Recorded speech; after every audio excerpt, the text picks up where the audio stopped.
이사야서 52장 1절부터 봉독해 드리겠습니다.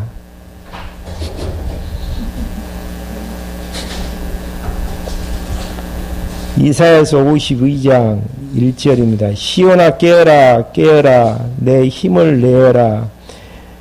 거룩한 성 예루살렘아 내 아름다운 옷을 입어라. 이제부터는 할례받지 않는 자와 부정한 자가 다시는 내게로 들어오지 않을 것이다. 예루살렘아 티끌을 털고 일어나 앉아라. 사로잡힌 시온에 따라 내 목에서 사슬을 풀어라. 2절까지만 봉독해 드렸습니다. 이사야서 내용은요, 지금까지 정리해 드린 것처럼 때리고 싸매심을 모세의 언약에 근거해서 예언하는 부분인데요. 이사야서 시기 자체가, 예언하는 시기 자체가 북이스라엘이 멸망하기 직전입니다.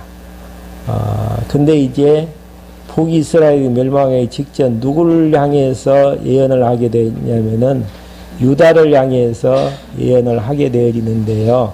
전반부 내용이 하나님께서 모세의 언약에 의해서 때리신다. 하지만은 아주 무너지고 파멸케 하지 아니하시고 다시 이제 싸매어 주실 것을 약속하시는 부분에서요. 지금 본문의 48장부터 53장까지 내용은 백성의 이제 구속을 언약을 하시는데 48장 내용에서 백성의 회복을 언약을 하고요. 50장 부분에서 대적의 멸망을 언약을 하게 되어집니다. 그리고 이제 지난 시간에 51장 내용에서 백성의 구원을 언약하는 내용을 서로 이제 정리해 봤고요. 방금 봉독해 드렸던 52장 1절부터 내용은 시온의 회복을 약속하는 언약하는 이제 내용입니다. 그러니까 유다를 하나님께서 구속해 하시는데 시온을 회복해 서 이제 구속해 하신다라는 이제 내용인데요.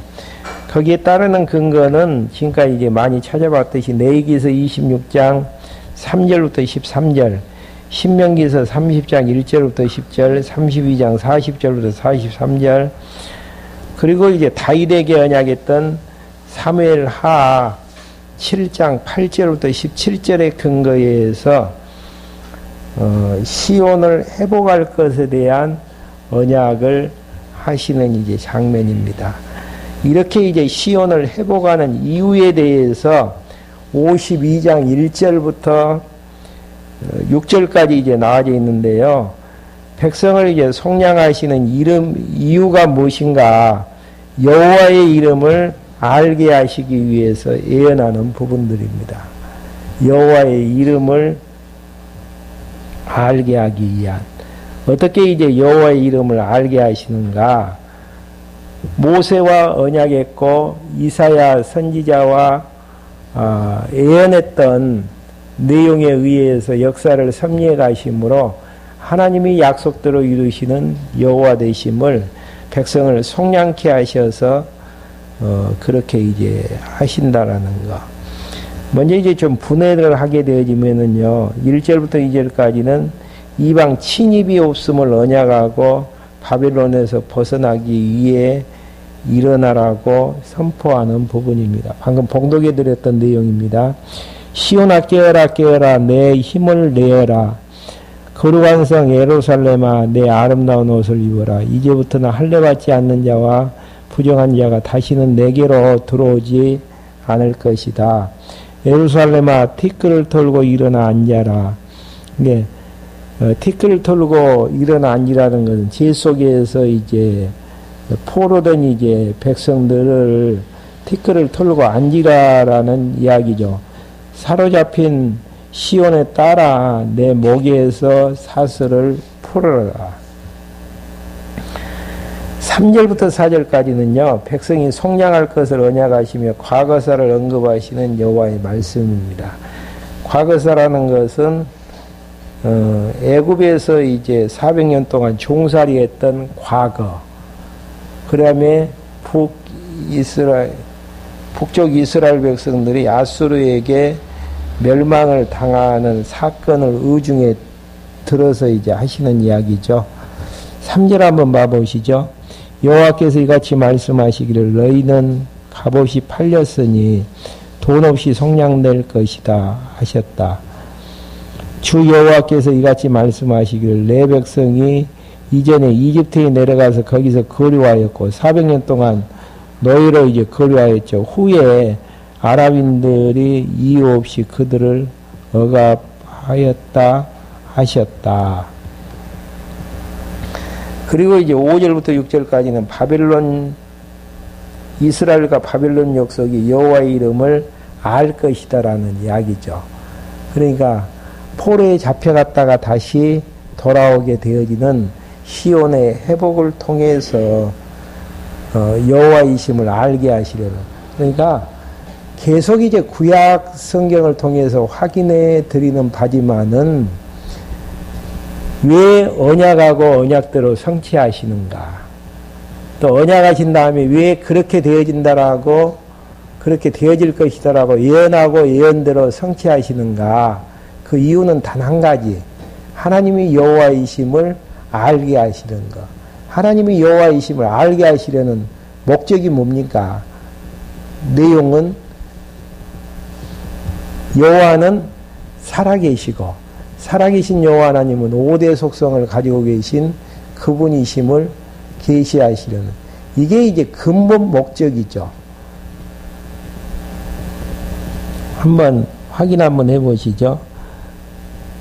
그러므로 여호와께서 말씀하셨다. 내 백성이 깨달음이 없이 잡혀갔으니 지금 내가 무슨 일을 해야 할 것인가? 또 여호와의 말씀이다. 그들을 통치하는 자들이 소리치고 내 이름을 종일토록 끊임없이 모독한다. 그러므로 내 백성은 내 이름을 알 것이다. 그러므로 그들이 그날에 이 말하는 자가 나인 줄 알 것이다. 내가 여기 있다. 그러니까 내 백성은 내 이름, 여호와라는 이름을 알게 될 것이다라는 거. 시온이 이제 회복해 되어지는, 회복의 전제는 무엇이죠?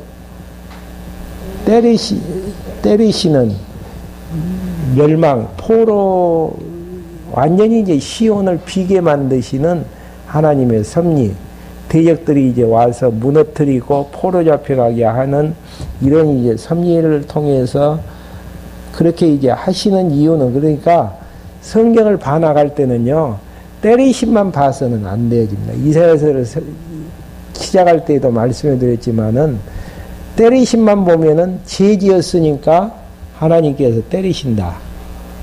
인간고의 하나님으로 부각될 수밖에 없습니다.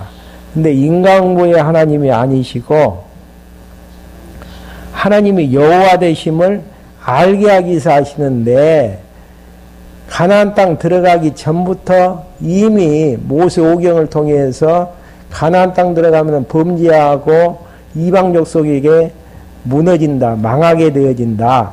하지만은 아브라함과 이삭과 야곱의 언약을 기억을 해서 하나님께서 다시 회복해 하실 것을 미리 이제 모세를 통해서 언약하시고 언약대로 역사가 흘러져 가는 것들을 알게 하시려는 이유는, 하나님이 이제 뭘 알게 하시려는, 그래서 이제 경외케 하시려는 섭리의 내용들이죠.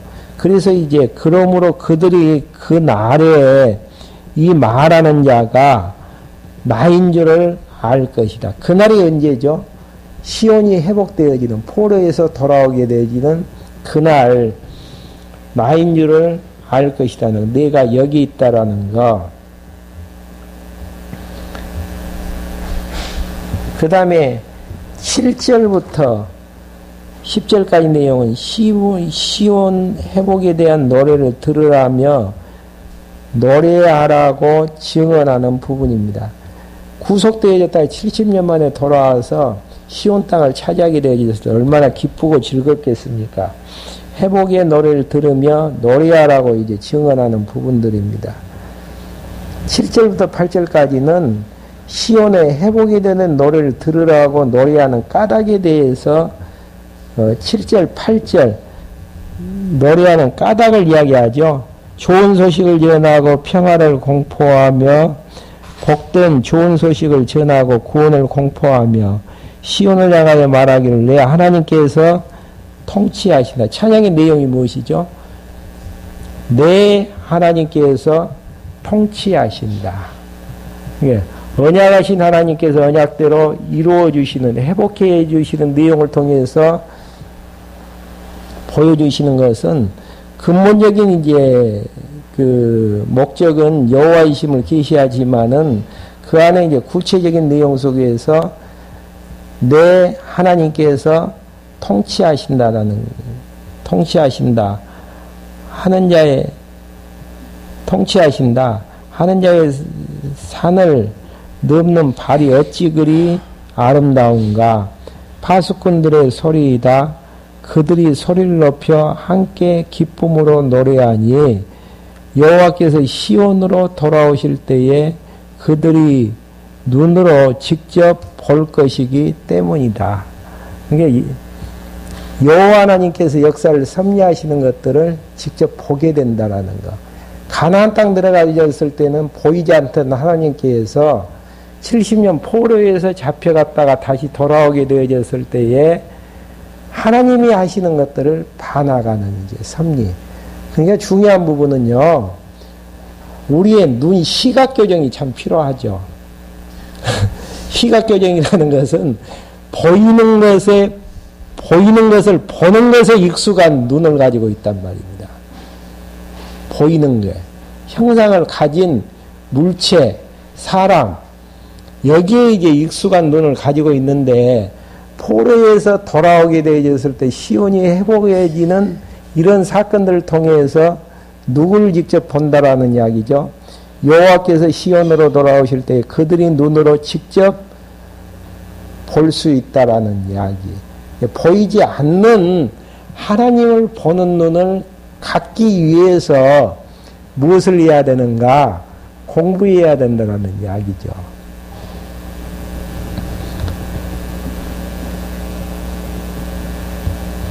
그 다음에 이제 9절부터 10절까지는 예루살렘의 황폐한 것도 노래해야 되는 까닭에 대해서 증언하는 부분들입니다.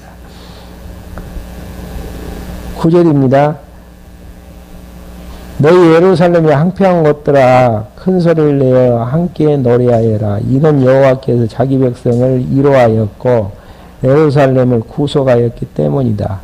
여호와께서 모든 민족들을 눈앞에서 자신의 거룩한 팔을 드러내셨으니 모든 땅 끝까지 우리 하나님의 구원을 볼 것이다.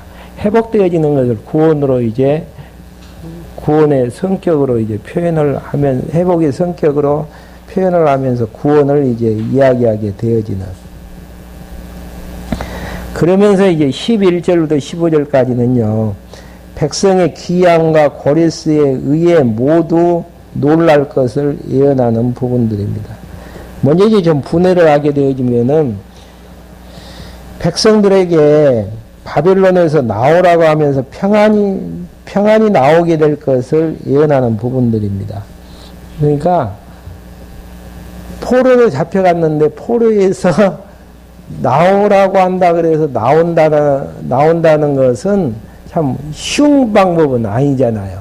하나님께서 이제 미사야 선지자를 통해서 나오라고 하면서 평안이 나오게 될 것을 예언하는 부분들이죠. 11절입니다. 너희는 떠나라 거기서 나오고 부정한 것을 만지지 마라. 그 가운데에서 나와라. 여호와의 그릇을 운반하는 자들아 스스로 정결하게 하여라. 너희는 급히 나오지 말며 도망하지 말라. 여호와께서 너희보다 앞서 나아가시며 이스라엘의 하나님께서 너희들을 보호하시기 때문이다. 나오라 간다 그래서 떠나가라 간다 그래서 급하게 서둘리지 말라라는 이야기예요. 왜 그러냐면은 하나님께서 앞에 가시고 또 이스라엘의 하나님께서 여호와께서 앞에 나가시며 이스라엘의 하나님께서 너희 뒤를 보호해 주신다라는 거. 그러니까 바벨론 70년 포로 중에서 억압되어졌던 백성들을 향해서 떠나가라고 하신 하나님께서 떠날 수 있도록 성급하게 급하게 떠나지 아니할 수 있도록 보호하시고 앞에서 인도하시고 뒤에서 이제 보호하신다라는 사실들을 확인해 주는 대목들입니다.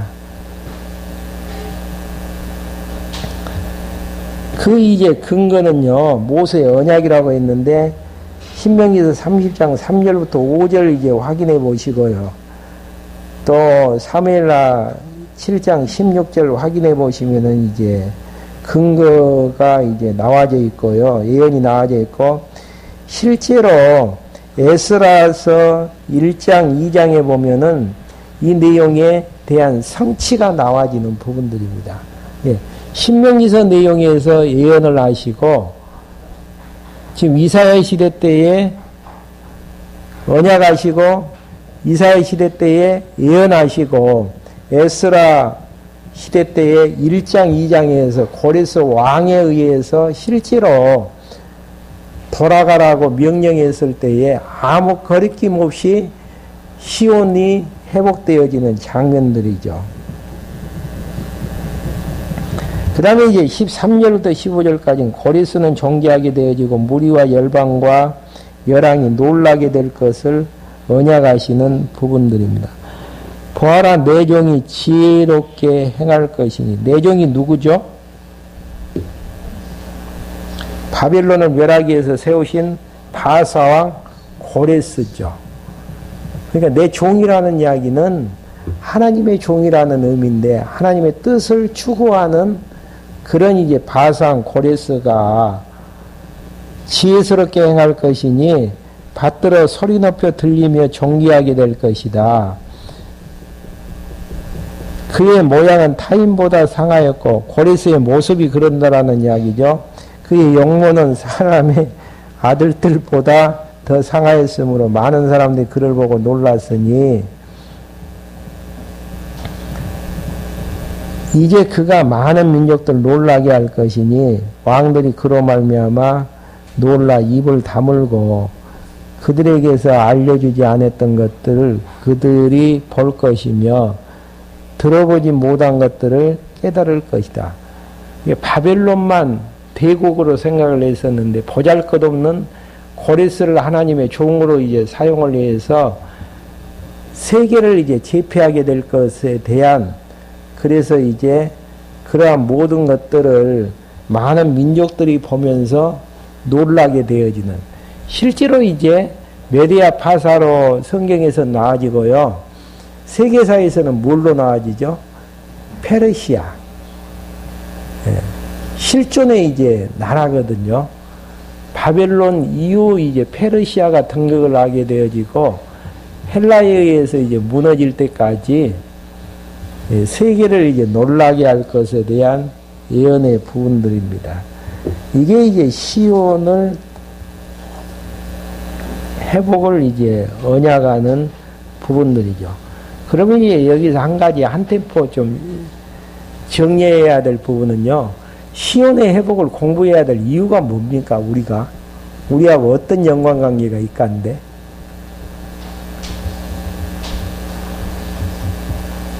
이스라엘 언약 유다 백성이 회복되어지는 거하고 우리하고 무슨 관계가 있간데 굳이 이제 시간을 쪼개서 계속 지금 사메심에 대한 시온의 회복을 구속을 지금 공부해야 되는 것인지 유다 백성의 역사잖아요. 엄밀히 이야기하면. 살아서 역사하시는 것은 유다 백성뿐만 아니라 약속을 하셨으면 다 이루어주시고 우리에게도 적용이 되어지죠. 우리에게 어떻게 적용이 되어집니까? 그 이야기를 논리정연하게 이제 이야기를 해야만이 설득력이 있는 것이죠.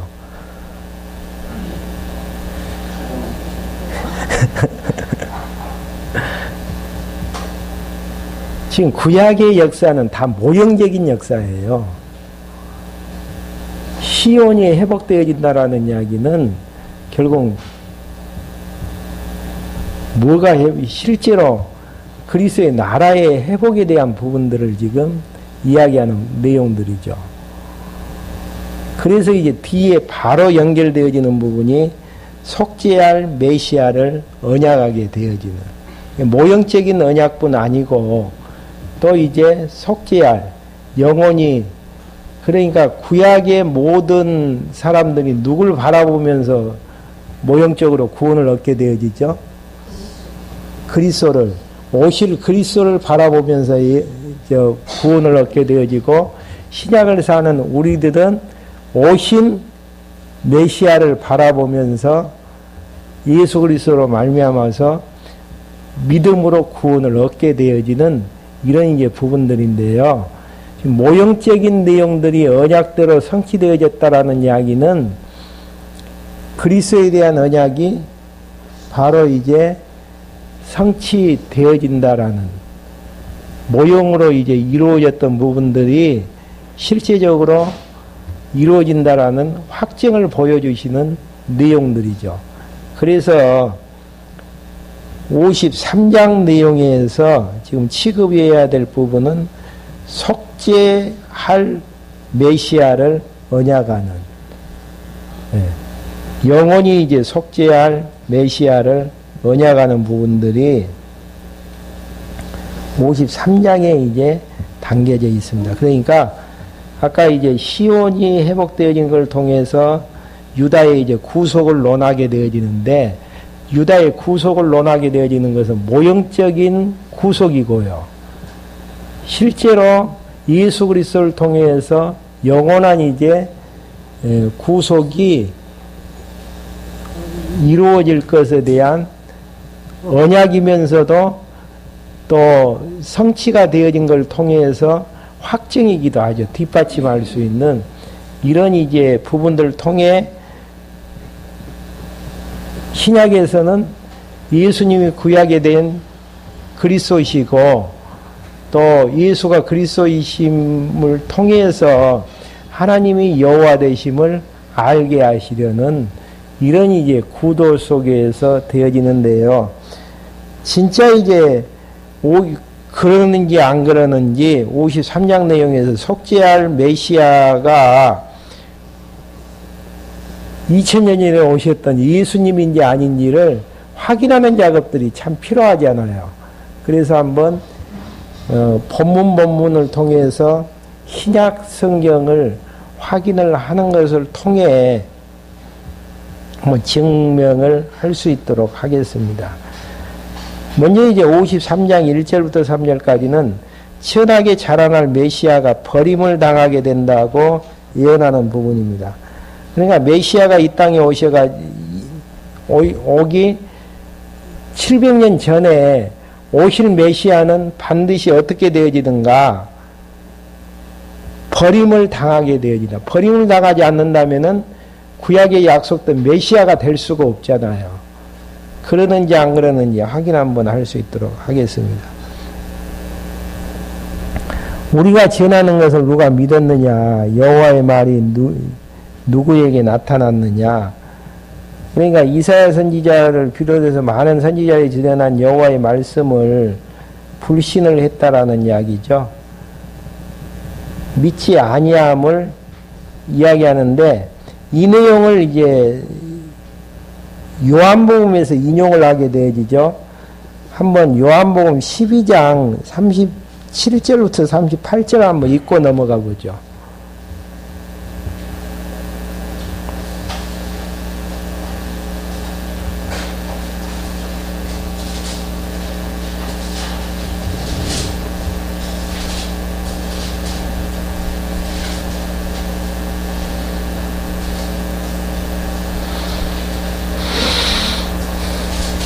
한번 읽어주세요. 요한복음 12장 37절 38절. 예수께서 이렇게 많은 표적을 그들 앞에 행하셨으나 그들은 그분을 믿지 않았다. 이것은 선지자 이사야의 말을 성취하려는 것이니 그가 말하기를, 주님, 우리가 전한 것을 누가 믿었으며 주님의 발이 누구에게 나타났습니까? 라고 하였으므로. 예, 이사야서 53장 1절 내용을 인용하는 내용인데요. 메시아가 와서도 믿지 아니할 것을 예언했던, 이게 지금 이사야 선지자가 예수님 오시기 몇 년 전입니까? 700년 전에 와서 이제 전한다고 해도 믿지 아니할 것을 예언을 했는데, 실제로 믿지 아니하는, 많은 표적을 행했어도 믿지 아니할 것을 이야기하는 부분들입니다. 그는 주님 앞에서 2절입니다. 연한 순같이 마른 땅에 뿌리같이 자라서 고운 모양도 없고 풍채도 없으며 우리 보기에 흠모할 만한 아름다운 것도 없다. 그는 멸시를 당하고 사람들에게 버림을 받았으며 슬픔을 많이 맛보고 병고를 아는 사람이다. 마치 사람들이 예면하는 자같이 그를 멸시를 당하였고 우리도 그를 기이 여기지 아니하였다. 누가복음 23장 11절 한번 봐볼까요? 메시아가 오셨는데 버림을 당하는데 메시아가 이제 대제사장과 서기관들에게 버림을 당하실 그 이사야서 53장 3절의 내용이 성취되어짐을 23장 11절입니다. 누가복음.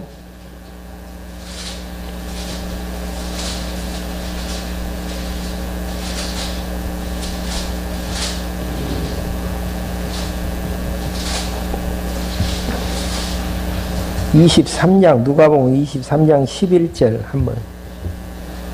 헤롯은 그의 그 군인들과 함께 예수님이 모여가고 조롱한 후에 화려한 옷을 입혀서 빌라도에게 돌려보냈다. 헤롯과 빌라도가 23장 11절이에요. 누가복음.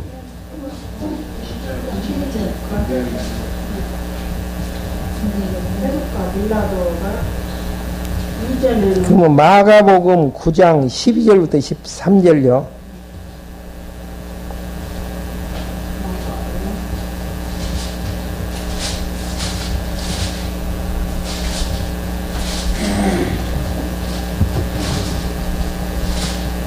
예수께서 그들에게 말씀하셨다. 과연 엘리야가 먼저 와서 모든 것을 회복한다. 이거 맞습니까? 한번 읽어보시죠. 12절부터 예, 9장 마가복음 9장 12절부터요. 예수께서 그들에게 말씀하셨다. 과연 엘리야가 먼저 와서 모든 것을 회복한다. 그런데 어찌하여 인자에 관하여 많은 권한을 받고 멸시를 받을 것이라 기록되어 있느냐. 그러나 내가 너에게 말하니 엘리야가 이미 왔으나 사람들이 그에 관하여 기록된 것과 같이 자기들 마음대로 그에게 행하였다. 그들이 제자들에게 와서 보니 그 제자들 뒤에 큰 무리가 있었고 서기관들이 그들과 함께 번제하고 있었고 엘리야가 왔으나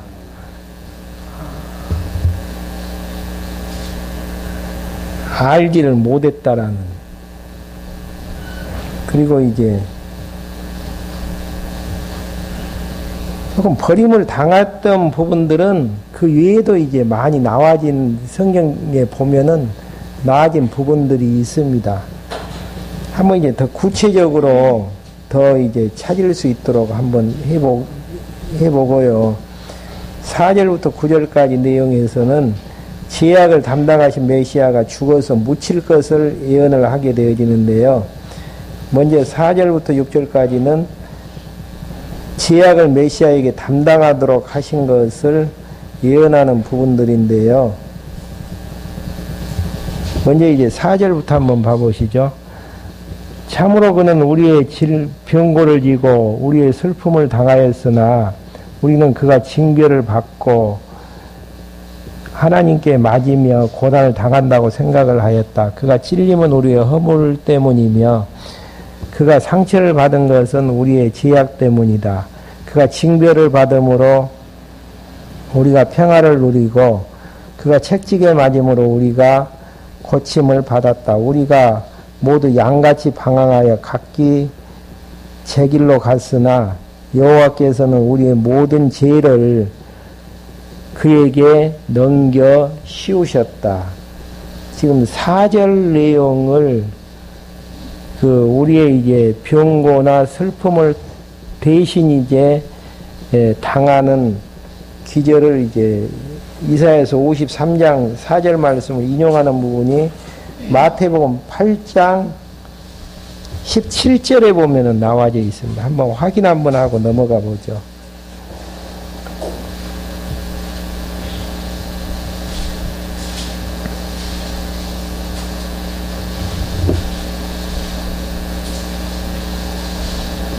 마태복음 8장 17절.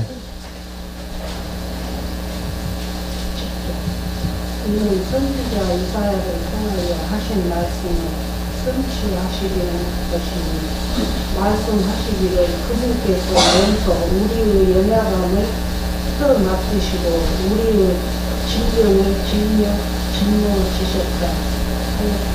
예, 약하심과 질병을 짊어지셨다라는 거 53장 4절의 말씀을 인용해서 누구에게 지금 하시는 이야기입니까? 지금 마태복음 8장 17절은요. 예수님 자신에게. 그러면은 지금 700년 전에 이사야 선지자를 통해서 메시아가 속죄할 메시아에 대해서 언약을 하는데 그 언약이 성취되어졌음을 지금 확인해 주는 대목들이죠. 그리고 이제 또 한 가지는요, 고난을 당하고 죽어 무덤에 묻히실 것을 예언하는 부분이 7절부터 9절까지 나와지는데요. 마태복음 27장 11절부터 14절까지 보시면은 빌라도에게 신문을 받으실 때 대제사장과 장로들에게 고소를 당해도 잠잠하신 사실을 예언하는, 고소당해서 심판을 받게 되어지시는데 잠잠할 것이다. 한번 53장 7절 한번 읽고 마태복음 27장 한번 확인 한번 해보시죠. 그가 짓밟히고 괴로움을 당하여도 그 입을 열지 않았으며 도수장으로 끌려가는 어린 양과 같고 털 깎는 사람들 앞에 양같이 잠잠하 그 입을 열지 아니하였다.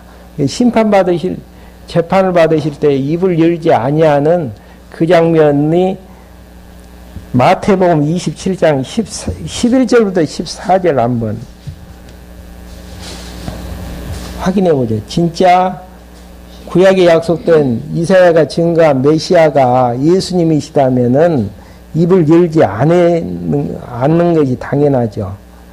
11절부터 14절입니다. 27장. 총독 앞에 서시자 총독이 물어 말하기를 네가 유대인의 왕이냐 하니 예수께서 말씀하셨다. 네 말이 옳다. 예수께서 대제사장들과 장로들이 자신을 고소하는 것에 대해서는 아무것도 대답하지 아니하였다. 예, 아무것도 대답하지 아니하였다. 그 다음에요.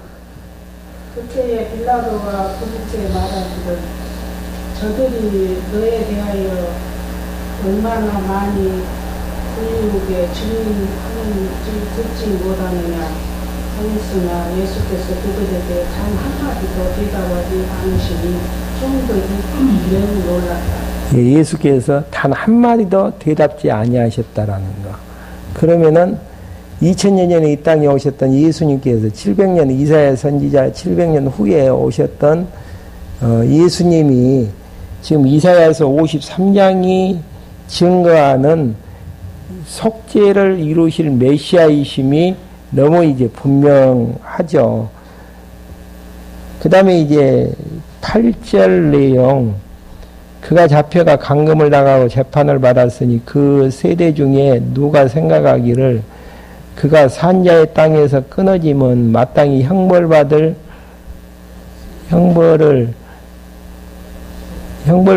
내 백성의 죄악 때문이라고 하겠느냐.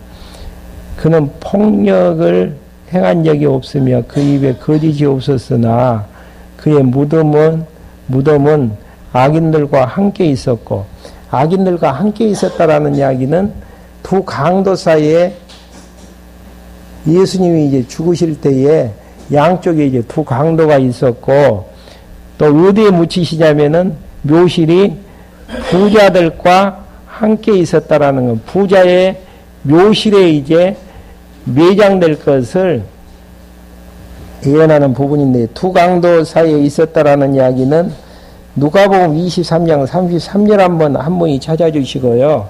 또 한 분은 부자 묘실에 이제 들어가시는 분이 마태복음 23장 57절부터 61절까지 한번 읽어주셔요.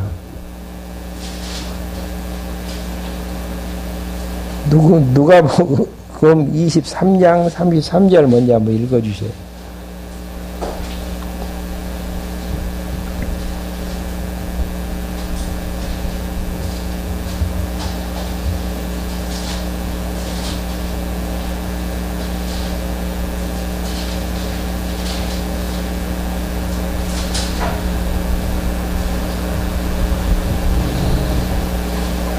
그들이 해골이라고 불리는 곳에 거기에서 예수님을 십자가에 못 박고 그 제수들도 하나님 그분의 어머니 하나님 왼쪽에 못 박았어요. 예. 그 개혁성경에 보면은 제수를 갖다가 강도로 이야기를 하죠. 근데 이제 9절 내용에 보시면은 53장 9절에 보시면은 그는 폭력을 행한 적이 없으며 그 입에 거짓이 없었으나 그의 무덤은 악인들과 함께 있었고, 십자가에 매달릴 때에 두 강도를 옆에다 둠으로 강도 취급을 했다라는 것. 그 다음에 이제 부자의 묘실에 들어가는 부분은 마태복음 27장 57절부터 61절까지 한번 읽어보 주셔요.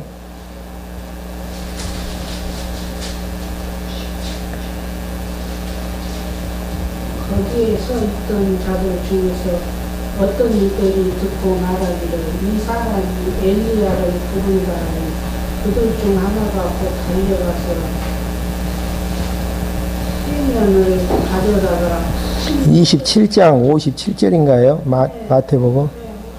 57절이요? 네.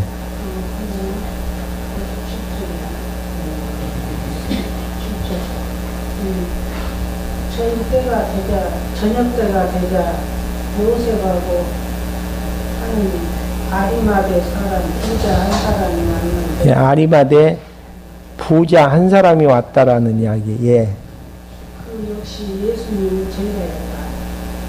이 사람도 빌라도에게 가서 예수님의 신신을 요청하자 빌라도가 내주라고 명하였다.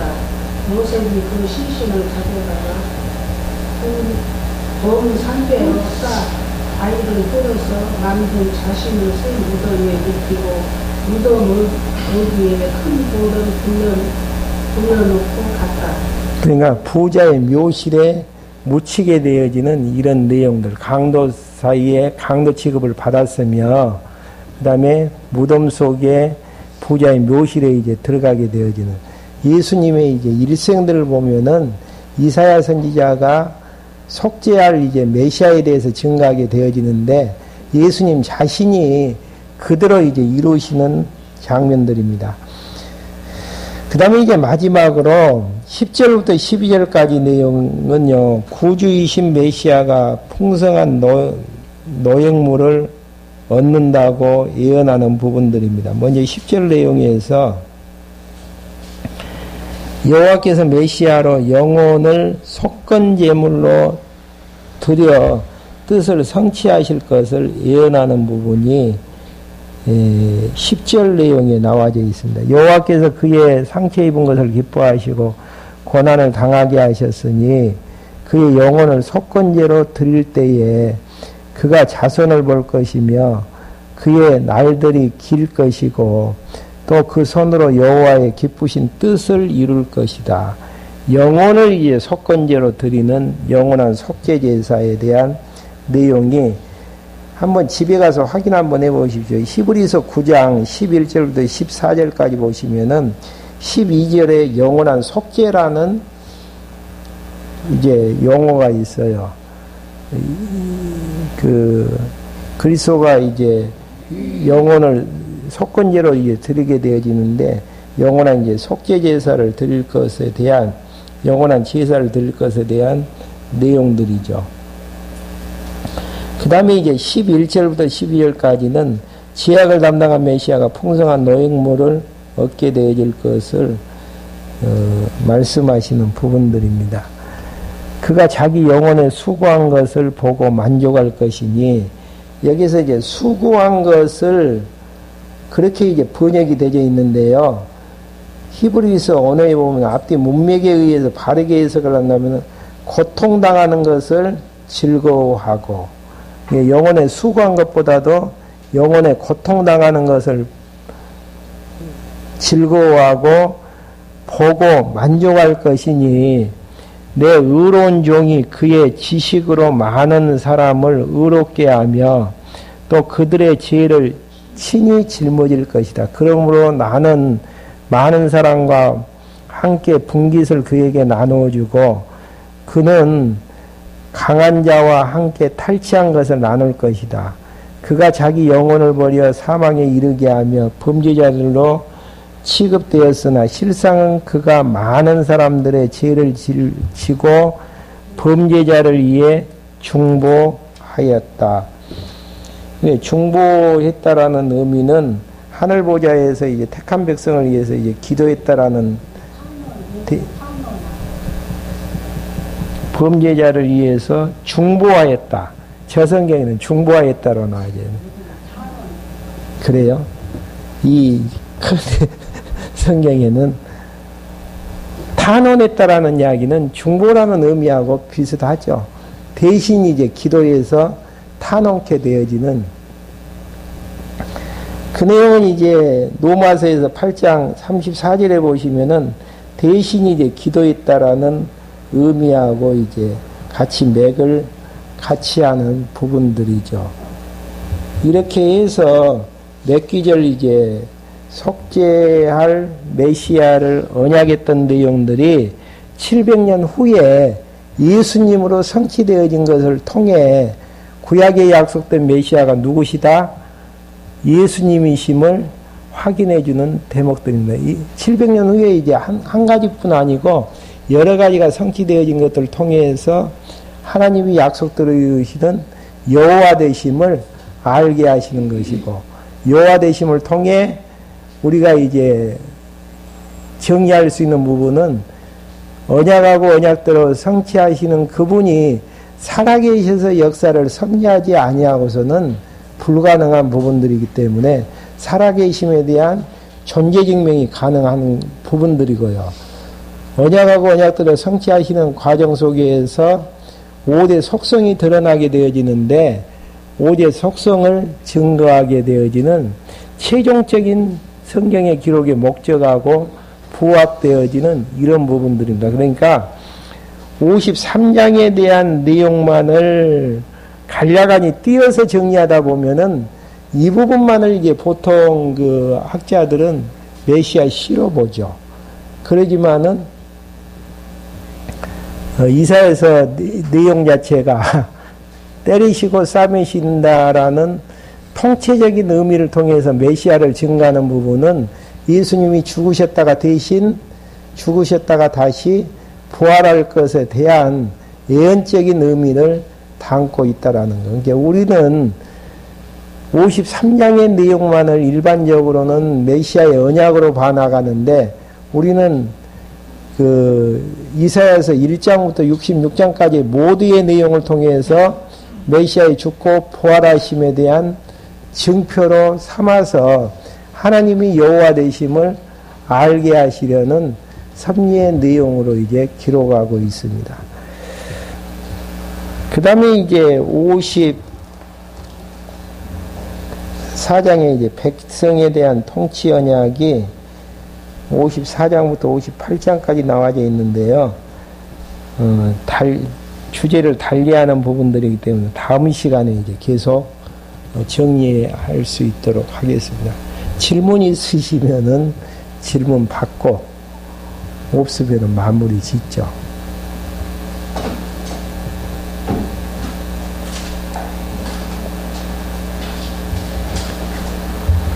기도하시겠습니다. 하나님 아버지, 하나님께서는 구약의 모형적인 유다의 무너졌다가 다시 회복게 되어지는 구속을 통해 장차 오실 메시아가 죽으셨다가 다시 부활하실 것을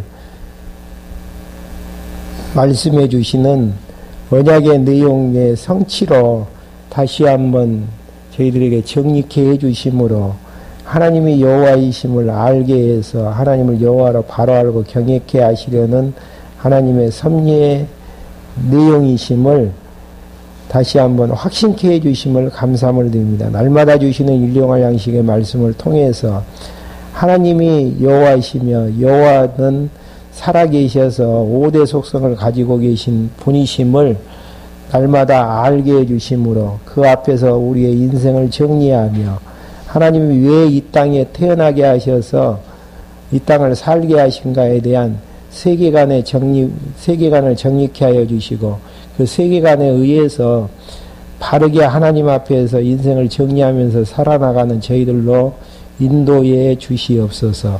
예수 그리스도의 이름으로 기도했습니다. 아멘.